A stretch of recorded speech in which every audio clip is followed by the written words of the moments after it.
आएगा साहब आएंगे यहाँ पे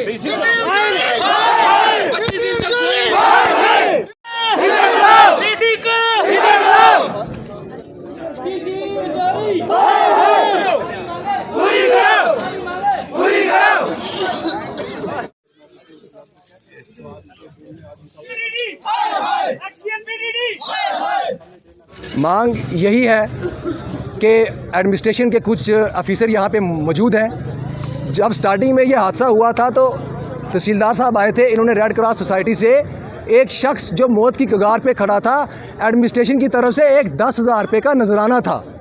कितना? 10,000 रुपये का नजराना। मैंने वो भी कबूल किया। मैंने कहा कोई बात नहीं, एडमिनिस्ट्रेशन ने वादा किया था कि 3 से 4 दिन के अंदर हम आपको 3-4 लाख रुपए की इमदाद डिपार्टमेंट से करवाएंगे। मैंने 10,000 रुपये कबूला और रजौरी की जितनी भी आवाम थी उनको हाथ जोड़ के भाई सोशल मीडिया मैंने अपील की। मैंने कहा कि ये शख्स जो इतना गरीब है, इसके पास पैसों का कोई सोर्स नहीं है, आप इसकी इमदाद करें, कल अल्लाह ताला आपको भी सलामत रखेगा। लोगों ने बढ़ चढ़कर हिस्सा लिया। मैं रजौरी की आवाम का शुक्रगुजार हूँ, हाथ जोड़ के शुक्रगुजार करता हूँ कि जनाब आपने एक इंसान को कम से कम 20 दिन 25 दिन की ज़िंदगी में तो पहुँचाया। मेरा ये मसला है कि तहसीलदार साहब को अगर 10,000 जो आपने इमदाद की थी, अगर आपको वो वापस चाहिए जनाब, मैं इसी वक्त आपको गिन के 20 नोट आपको दे सकता हूँ, ऐसी कोई बात नहीं है। हमारा मुतालबा एक है कि एक पेशेंट जो मौत की कगार पे वहाँ खड़ा है, जिसको आज या कल डॉक्टर जो है डिस्चार्ज कर देंगे, क्योंकि इनके पास पैसों की इमदाद टोटली ख़त्म हो चुकी है। और डॉक्टरों ने ये कहा कि अगर हम इनको डिस्चार्ज करेंगे तो इनकी रिस्पॉन्सिबिलिटी पूरी फैमिली की होगी। इनकी अगर रास्ते में डेथ हो जाए, कल कहीं भी डेथ हो जाए, हमारा कोई इस पर रोल नहीं होगा। यानी कि उनका कहना है कि हमें कम से कम भी 8 से 10 लाख रुपये की इमदाद हमें अर्जेंट चाहिए, ताकि 20 से 25 दिन इसको हम एडमिट रखेंगे।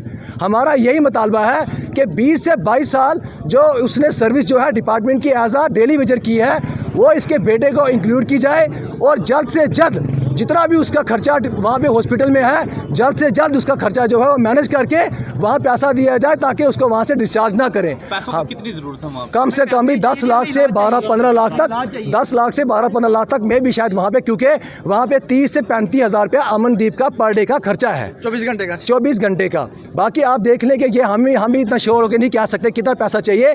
हमें सिर्फ इतना मुतालबा है कि DC साहब यहाँ पे आए, लोगों के साथ उनकी जो राइट कमिटमेंट है, क्योंकि वो DM है, डिस्ट्रिक्ट मैजिस्ट्रेट है। वो डिस्ट्रिक्ट मैजिस्ट्रेट एक पूरी डिस्ट्रिक्ट का मालिक होता है। गवर्नमेंट ऑफ इंडिया ने एडमिनिस्ट्रेशन जितनी भी है उनको पावर दी है, वो अपनी पावर का इस्तेमाल कर सकते हैं। 7.5 लाख रुपए का प्रोविजन है गवर्नमेंट ऑफ इंडिया का। क्या अगर किसी भी डेली विजर को ऐसा कुछ सिस्टम हो सकता है तो वो इनको इमदाद कर सकते हैं। लेकिन 20 से 25 दिन हो गया, वो इमदाद कहाँ है? हमें भी दिखाओ भाई, हमें वो इमदाद नहीं दिख रही है।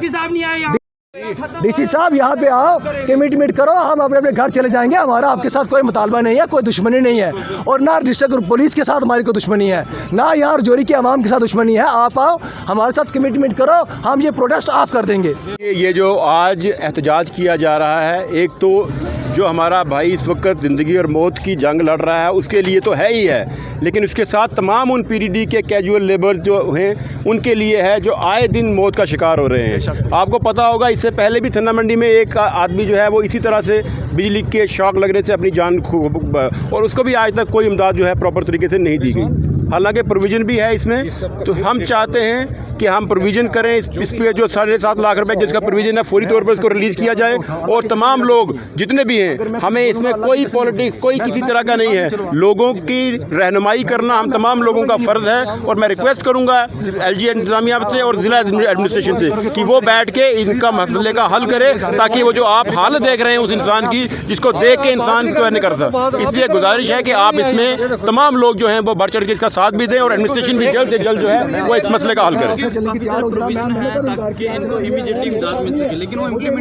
वही तो अनफॉर्चुनेट है, वही तो देखने की बात है कि आज तक वो जो प्रोविजन है इस वक्त टोटल डिसेबिलिटी का, वो क्यों नहीं दिया गया। या अगर आप किसी आदमी को बिजली की तारें देते हैं, उसके लिए सिक्योरिटी सेफ्टी गियर्स कहाँ हैं? उसके लिए कहाँ पे आप उसको मरने के लिए आप चढ़ा रहे हो खंभे के ऊपर?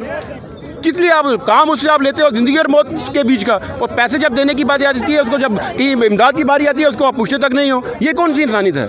इसलिए कोई पॉलिसी बनाई जाए उन लोगों के लिए जो ये काम करते हैं, ताकि एक तो बेचारा आज ज़िंदगी और मौत की जीबी में जंग लड़ रहा है, लेकिन आज जो बाकी लोग हैं कम से कम वो तो तहफ़्फ़ुज़ उनका हो पाए। इसलिए कोई पॉलिसी बने, उनको सेफ्टी गियर्स प्रोवाइड किए जाए, कोई भी आदमी ऐसे बिना वजह से खंभों के ऊपर ना चढ़े और ना जाए, अपनी जान को जो है वो ना जोखिम में डाले। सर हमारे पास बोलने की ताकत नहीं रही अब जो हमारी ताकत ख़त्म हो गई है। चलने के लिए क्या ये गवर्नमेंट का मसला, हम पब्लिक के शुक्रगुजार हैं जो हमारे साथ ने तावन दिया है, हम सब पब्लिक के शुक्रगुजार हैं।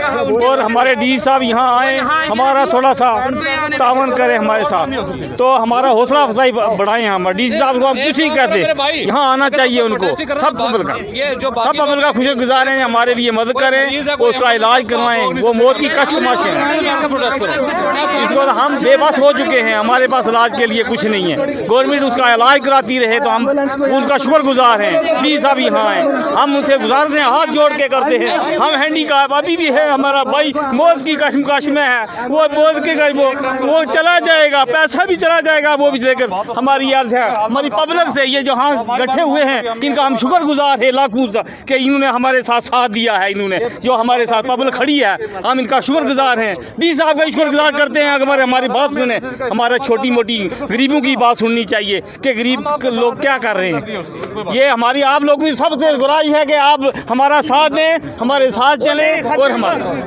हम अर्ज करते हैं आपस, हमारी कोई ताकत नहीं है गवर्नमेंट से लड़ने की, लेकिन हमारी आरजू है कि हमारे साथ मदद करें, हमारी हेल्प करें बस।